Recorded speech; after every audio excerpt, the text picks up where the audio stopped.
Dernier détail à régler, dernière vérification de l'ambulance pour ces 15 élèves de l'Institut Pierre Paulus. Pendant un mois, ils ont tout modernisé, de l'apparence extérieure du véhicule jusqu'au moteur ou encore au liquide de frein. Rien n'est laissé au hasard. On est en train de regarder est-ce que le volant il est bien, il est droit. On est en train de vérifier si tout est bon, s'il faut rien rajouter, s'il ne manque pas du liquide d'antigel, si tous les niveaux sont bons pour partir sur des bonnes bases et aider des gens ailleurs. Ailleurs, et plus précisément sur l'île grecque 2B. C'est là que cette ambulance sera envoyée grâce à ses élèves.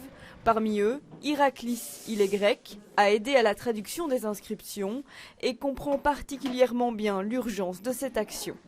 Je suis né en Grèce, ça fait plus ou moins 4 ans que je suis parti de là. J'ai vu l'économie, comment ça se passe. J'ai venu pour avoir un meilleur futur ici et je suis content de savoir que ça, je le fais pour mon pays.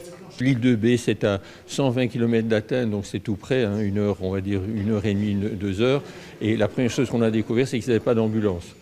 Donc si quelqu'un appelle pour une urgence à EB, il faut 3 heures pour qu'une ambulance arrive.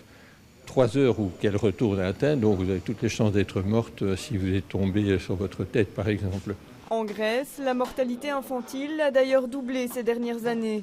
Les élèves n'ont donc pas hésité à collaborer avec l'hôpital Saint-Pierre. J'ai écouté les garçons, on va se lancer. C'est un projet pour la Grèce, c'est pour aider les gens en Grèce et tout. Et ils ont été directement d'accord. Dès que le véhicule est arrivé, là ça a été l'explosion. On va faire autre chose que de la mécanique, un peu de carrosserie, un peu de préparation et ainsi de suite. Signé de la main des élèves, l'ambulance pleine de matériel médical atteindra l'île de B dans un mois. Un symbole pour tirer la sonnette d'alarme sur le manque d'accès aux soins de santé en Grèce et un très beau geste de solidarité.